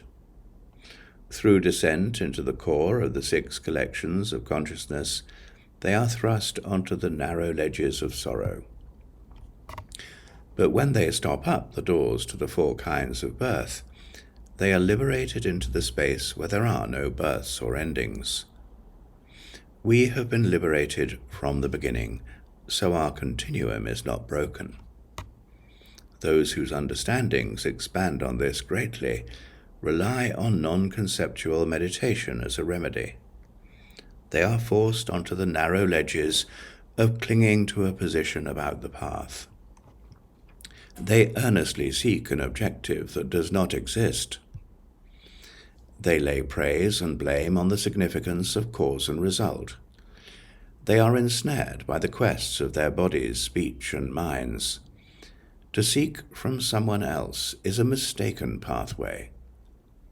By descending to the core of philosophical conclusions, they are stuck on the narrow ledges of clinging to positions. They cut themselves off from the mistaken paths, at the door of which they have entered, and are without any birth or ending. So they are liberated into space. We have been liberated from the beginning, so our continuum is unbroken. Reality has no birth or ending, but we see dharmas that change and are destroyed. We seek an objective which has no birth or death, and we are forced onto the narrow ledge of the holy words of the Ati. We lust and lust after the subtle meaning. Then our understanding and comprehension of our experience rises up as our enemy. We are ensnared by the knot of majestic self-liberation. We descend upon the core of reality and are trapped on the narrow ledge of the instructions. We close the door of making our good ideas be shared, and we are liberated into a space where there is no birth or ending, so our continuum is not broken.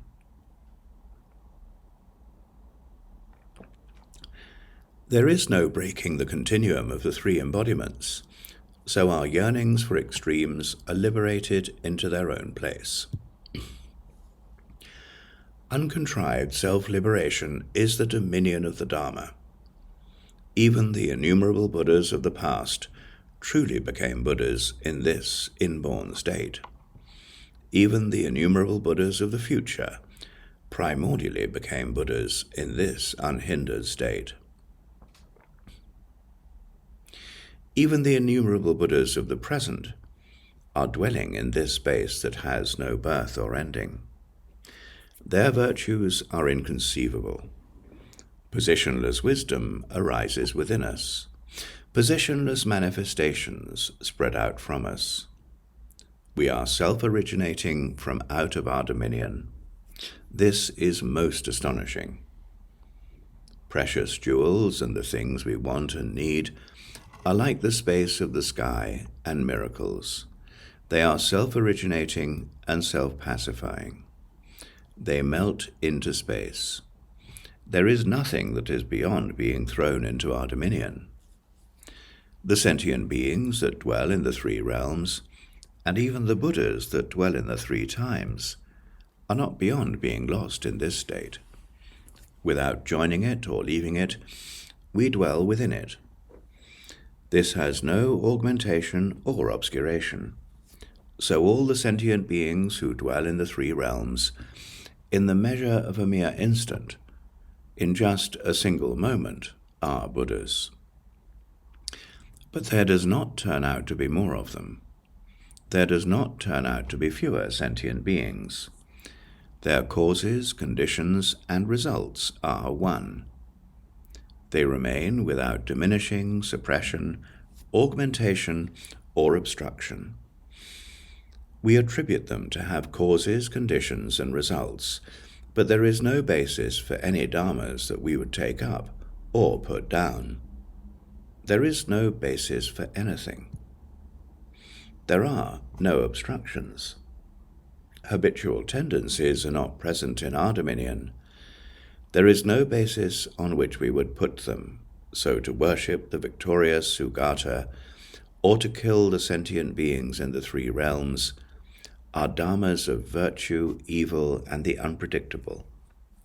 But white and black karmas do not leave any traces. They are like the pathways of the birds and are self-liberating. Further, the dharmas that are the true nature of our dominion do not have a final exhaustion in our dominion. The 5 elements arise within our dominion. All the outer and inner vessel and its contents, the 5 good things we desire, and the 5 positions are the miracles of our dominion, but they do not remain here as fixed entities. It is like the ocean and its waves, or like the shining clouds in the dominion of the sky. They fade into space without a trace. This is the grave of all samsara and nirvana.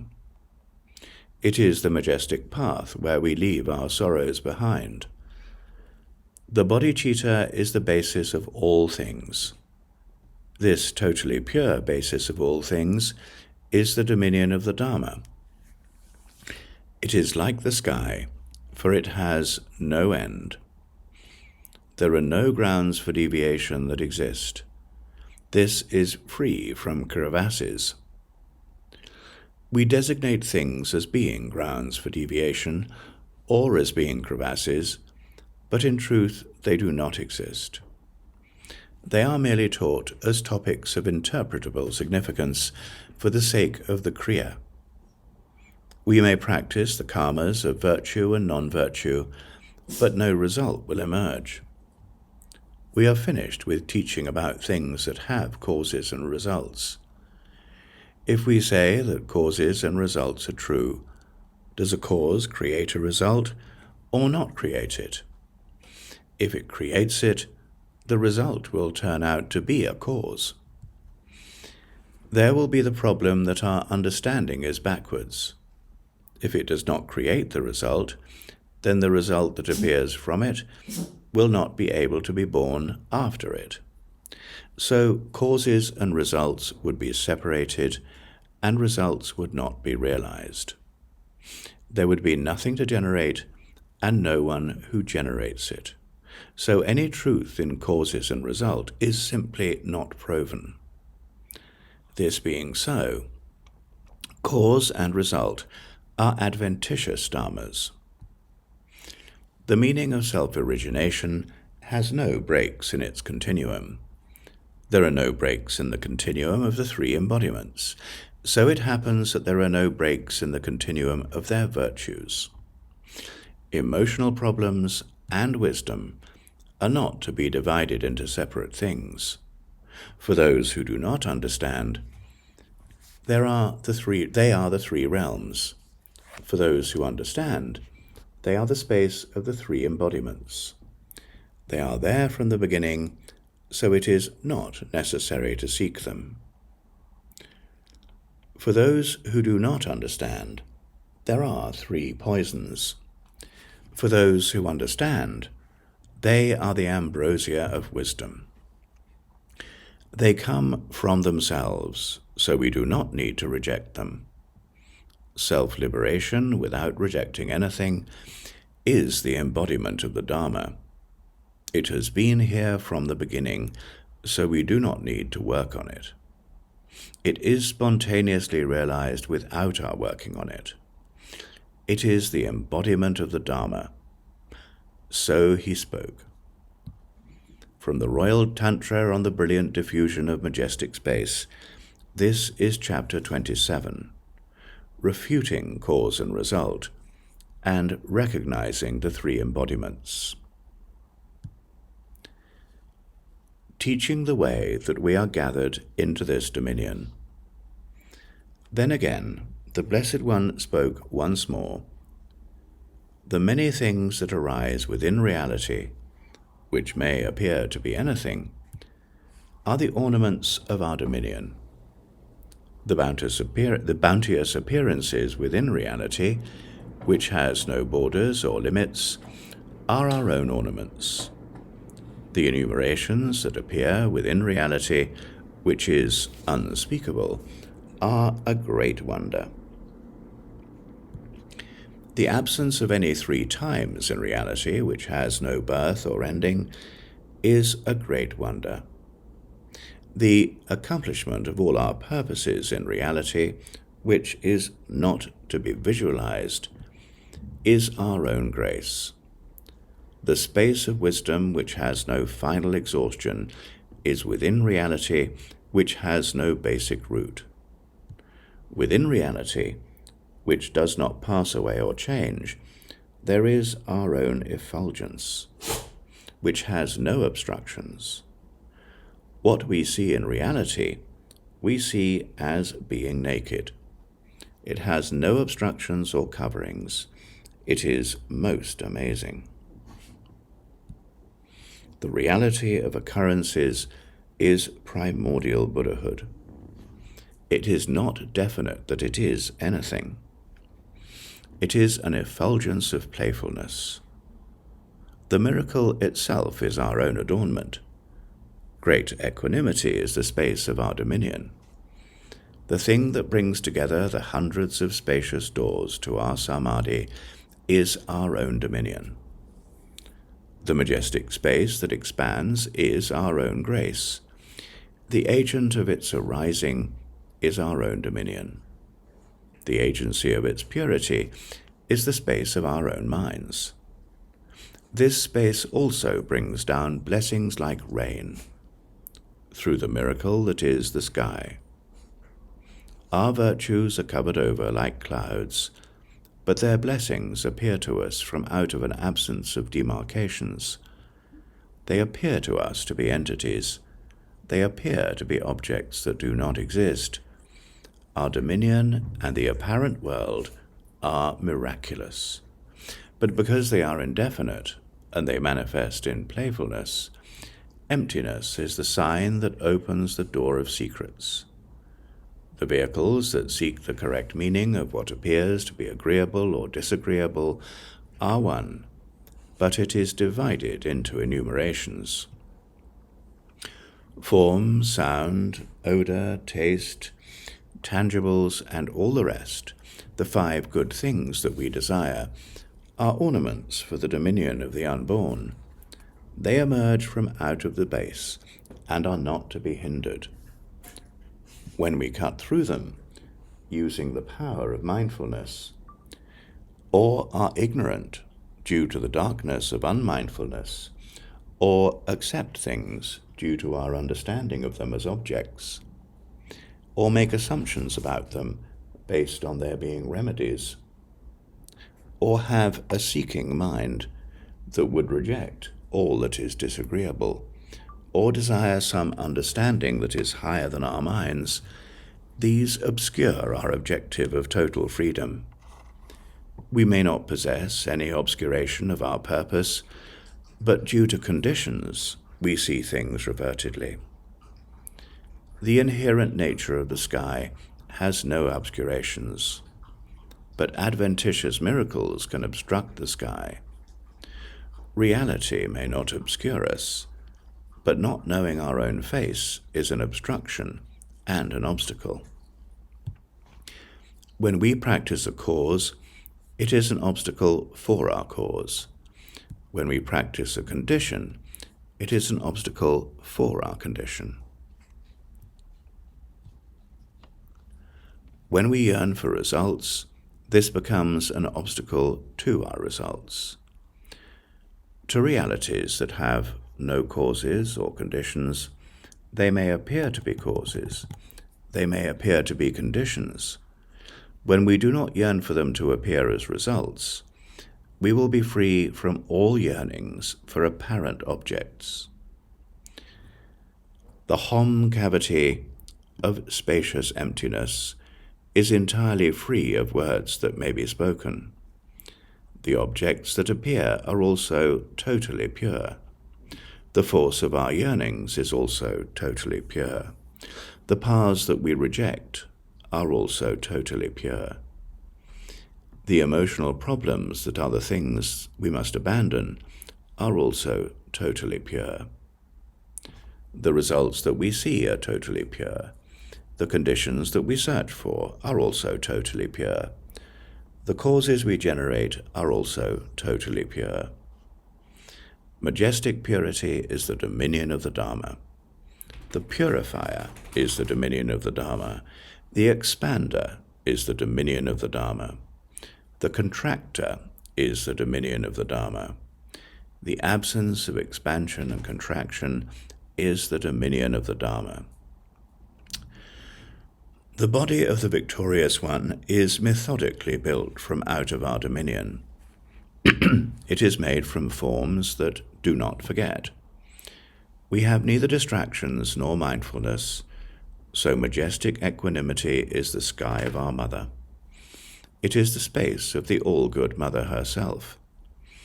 Each and every sentient being in the three realms refers to her as their mother. She is the all-good mother.